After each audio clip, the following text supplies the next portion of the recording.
Netflix's breakout science fiction hit, Three-Body Problem, moved its way up to become the streamer's most-watched show last week, helping to knock The Gentleman into third place as 5 new shows made their debut on the top 10 chart.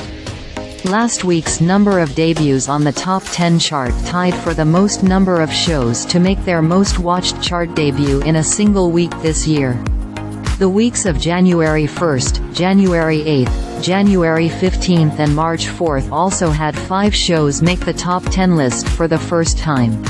Three-Body Problem is based on the Three-Body Problem novel by Chinese author Liu Cixin. The English translation of the book, the first in a series about an astrophysicist making alien contact, in 2015 became the first novel by an Asian writer to win a Hugo Award, one of the highest honors for science fiction writing. The show was brought to the screen by creators David Benioff, Weiss and Alexander Woo, the first 2 of whom are also responsible for HBO's Game of Thrones. Audiences and critics have largely praised the show. It has a 78% critics score and 80% audience score on Rotten Tomatoes, but it has faced some controversy for allegedly westernizing the originally Chinese story. Some have said the series setting in the UK, as opposed to 1960s China, like the novel, and its diverse set of actors cheapens the original work's cultural themes, but the creators have defended the show as universal and inclusive.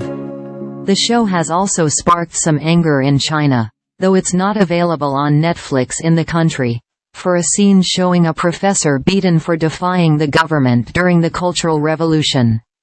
One day after the show made its Netflix debut, a man was sentenced in the fatal poisoning of one of its producers.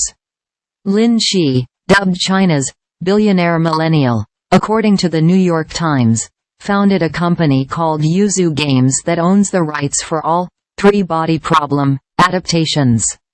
In 2020, he was fatally poisoned by Xu Yao, a 43-year-old former executive at Yoozoo Games. Xu reportedly tested the poison on small animals in a makeshift lab and poisoned his own replacement after he was sidelined at Yoozoo, in addition to Lin. On March 22, Xu was sentenced to death. Season 2. Netflix has not renewed the show for a second season, but its creators have said the next installment in the series would be stronger than the first, according to The Hollywood Reporter. The story takes a huge leap in Book 2, Benioff said. I feel like if we survive to the second season, we're going to be in a good place.